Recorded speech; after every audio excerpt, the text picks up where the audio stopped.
교통사고로 아버지를 잃고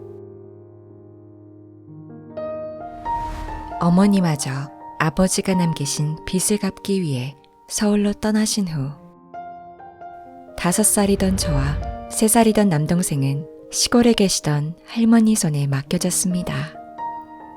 할머니 손에 맡겨지고 1년이 지나 6살이 되었던 해 도시 생활을 하고 있던 친척들이 저와 제 동생 문제로 할머니 댁을 찾았습니다. 너무 어렸기 때문에 정확히 기억할 수는 없지만 할머니와 친척들 간의 언성을 높이는 이야기가 오갔습니다. 할머니는 계속해서 안 된다는 말씀만 반복하셨고 친척들은 사는 게 힘들어서 도와줄 수 없다는 말만 거듭했습니다. 큰아버지는 저와 제 동생에게 새 옷을 입혀주고 새 신을 신겨주며 좋은 곳에 가게 되었다고 말했습니다. 울먹이시던 할머니의 만류에도 불구하고 큰아버지는 저희 남매 손을 이끌고 문 밖을 나섰습니다. 할머니는 버선발로 뛰쳐나와 저희 남매를 끌어안고 우셨습니다. 안 된다. 절대 못 보낸다. 고아원에도 아들 없는 집에도 나는 못 보낸다. 죽은 내 아들 불쌍해서 이것들 못 보낸다. 니들언지 10원 한 푼 도와달라고 안 할러니까 보내지 마라.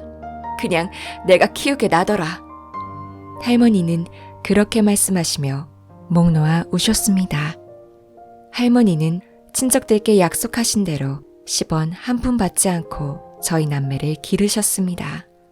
하루도 거르지 않고 남의 집으로 일을 다니시며 받아오신 품삯으로 생활을 꾸려가셨습니다. 할머니가 저희 남매를 키우기 위해 얼마나 고생을 하셔야 했는지, 스스로 얼마나 억척스러워지셔야 했는지 그때는 너무 어려서 몰랐습니다. 그저 배부르게 먹지 못하는 것이 불만이었고 새 옷 한 벌 없이 남의 옷만 얻어입는 것이 불만이었고 다른 아이들처럼 학용품을 넉넉하게 쓰지 못하는 것이 불만이었고 마음 놓고 과자 한 번 사 먹을 수 없는 것이 불만이었고 소풍에 돈 한 푼 가져갈 수 없는 것이 불만이었고 할머니 밑에서 자란다는 이유만으로 동네에서나 학교에서나 불쌍한 아이 취급받는 것이 불만이었습니다. 하지만 할머니께서는 철없는 남매를 기르시면서 한없는 사랑을 베풀어 주셨습니다. 남의 집으로 일을 가시는 날에는 새참으로 나온 빵을 드시지 않고 집으로 가져오시는 분이셨습니다. 가난해서 사계절 내내 장에다 나물이든 뭐든 내다 팔아야 했습니다. 그때는 그게 행복이라는 걸 몰라서 할머니 가슴을 많이 더 아프게 했지요.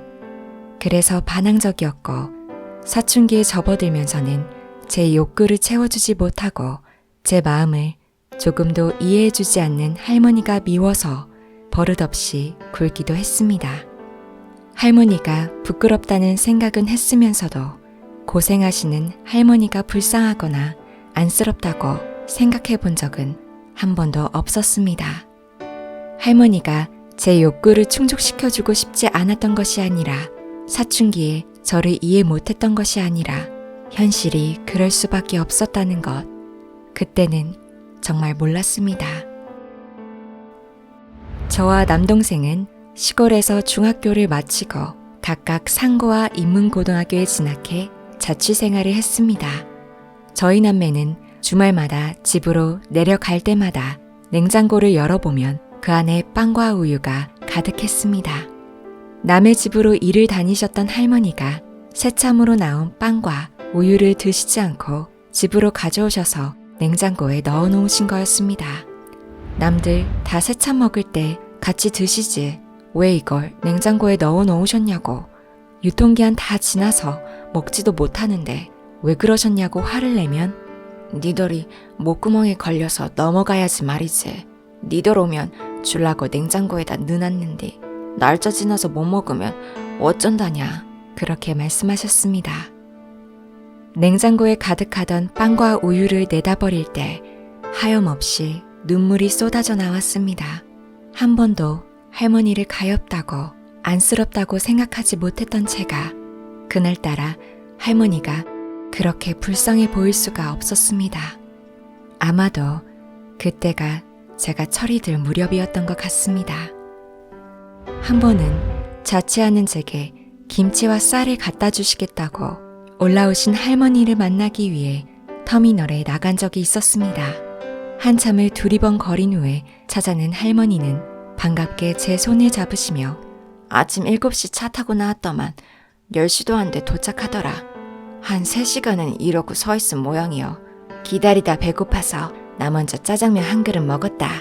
라고 말씀하셨습니다. 저는 또다시 가슴 한구석이 아렸고 그러면 안 된다는 걸 알면서도 할머니께 화를 냈습니다. 그러게 내가 아침 드시고 천천히 출발하시라고 안 했어? 할머니 때문에 속상해 죽겠네.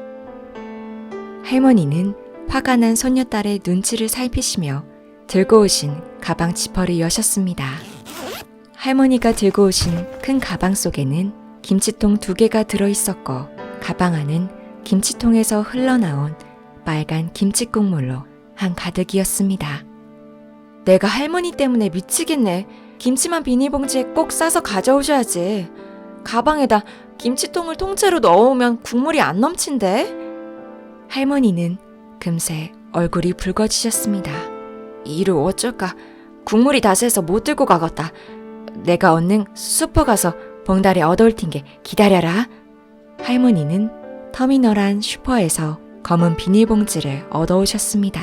그리고 김치통을 봉지 안에 넣어주시며 말씀하셨습니다. 가시네들이 지들은 김치 안 먹고 사나. 노인네가 버스 안에서 김치 냄새 좀 풍겼기로 써니 그렇게 코를 막고 무안을 줘?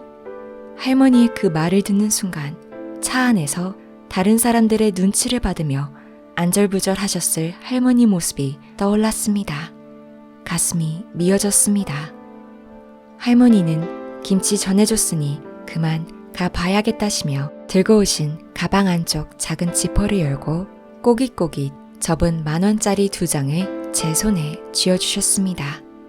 할머니께서 건네주신 10,000원짜리는 빨갛게 물들어서 김치국물이 뚝뚝 떨어지고 있었습니다. 자취방으로 돌아오는 시내버스 안에서 얼마나 소리내어 울었는지 모릅니다. 할머니가 젖은 가방에서 꺼내주셨던 빨간 김치국물이 뚝뚝 떨어지던 10,000원짜리 2장을 손에 꼭 쥐고 사람들이 가득한 버스 안에서 그렇게 한참을 울었습니다.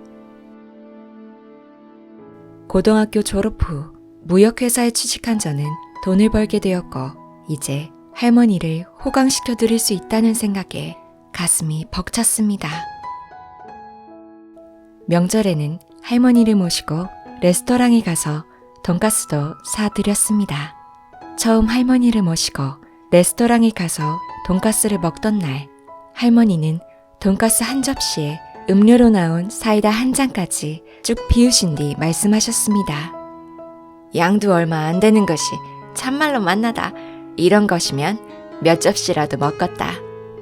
저는 할머니의 그 말에 또다시 눈물이 났습니다. 그까짓 돈가스가 얼마나 한다고 이제서야 사드리게 됐을까. 가슴이 아파서 고개도 들지 못하고 제가 먹던 접시를 할머니 앞에 내어드렸습니다. 언젠가 할머니는 말씀하셨습니다. 우리 손녀딸 좋은 사람 만나 시집가고 이쁜 새끼 낳아 사는 거 보고 죽으면 내가 소원이 없을 것인데. 저는 할머니의 소원대로 좋은 사람을 만나 결혼을 했고 다음 달이면 돌을 맞는 예쁜 딸아이도 낳았습니다. 할머니는 올해로 80이 되셨습니다. 그렇게 억척스럽게 우리 남매를 길러내셨던 할머니는 이제 정말 할머니가 되셨습니다. 허리도 구부러지셨고 검은 머리가 한 가닥도 남아있지 않습니다. 그래서 가슴이 아프고 할머니를 생각하면 자꾸만 눈물이 납니다. 할머니 하면 낡고 닳아 해진 고무신 한 짝이 떠오릅니다. 헌 고무신처럼 평생을 마음껏 가지지 못하고 지질이 고생만 하시며 살아오신 할머니. 이제 할머니가 제 곁에 함께 하실 시간이 얼마 남지 않았음을 느낍니다. 언제일지 모를 그날까지 제가 할머니의 은혜를 다 갚을 수 있을까요?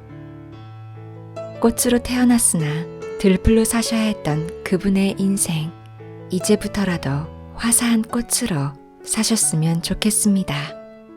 가난은 부끄러운 것이 아니라 조금 불편한 것일 뿐이라는 걸 가르쳐 주신 할머니. 이제 저는 할머니의 사랑과 고생을 모두 이해할 수 있을 만큼 철이 들었습니다.